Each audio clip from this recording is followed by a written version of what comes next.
Penurunan jumlah pemudik Lebaran Idul Fitri 2025 atau 1446 Hijriah yang tercatat sebesar 4,6% tidak serta-merta mencerminkan tanda pelemahan ekonomi masyarakat secara nasional.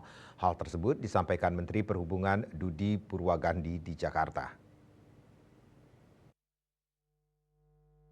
Menurut Dudi, penurunan dalam jumlah pemudik yang hanya menyentuh angka satu digit tersebut tidak cukup kuat untuk dijadikan dasar menyimpulkan bahwa daya beli masyarakat sedang mengalami penurunan signifikan.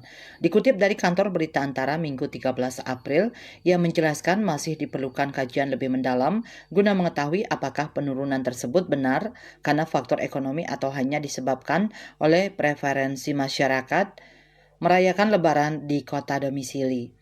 Kementerian Perhubungan akan tetap mencermati seluruh indikator pendukung sebelum menarik kesimpulan terkait penyebab menurunnya angka pemudik Lebaran tahun ini. Diketahui Kementerian Perhubungan mencatat realisasi jumlah orang yang melakukan perjalanan dalam dan antar provinsi se-Indonesia pada masa Lebaran 2025 mencapai sekitar 154,6 juta orang, turun 4,69% dibandingkan dengan realisasi 2024 yang sebanyak 162,2 juta orang.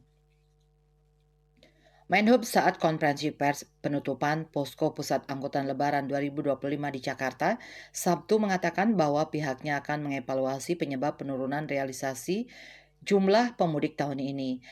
Ketika ditanya wartawan apakah penurunan jumlah pemudik disebabkan oleh penurunan daya beli masyarakat, Dudi meyakini bahwa penurunan yang tidak signifikan tersebut tidak terkait dengan penurunan daya beli. Meski begitu, jika dibandingkan hasil survei atau proyeksi realisasi jumlah orang yang bepergian pada periode Lebaran 2025 lebih tinggi 5,6%. Sebelumnya, Kemenhub memperkirakan sebanyak 146,67 juta orang akan melakukan perjalanan pada Lebaran 2025. Adapun jumlah total pergerakan masyarakat yang terjadi secara nasional pada angkutan Lebaran 2025 pada 21 Maret 2025 sampai dengan 11 April 2025 adalah sekitar 358.211.415 pergerakan. Data ini menunjukkan pada Mobile Positioning Data (MPD) operator seluler. Bali Pos melaporkan.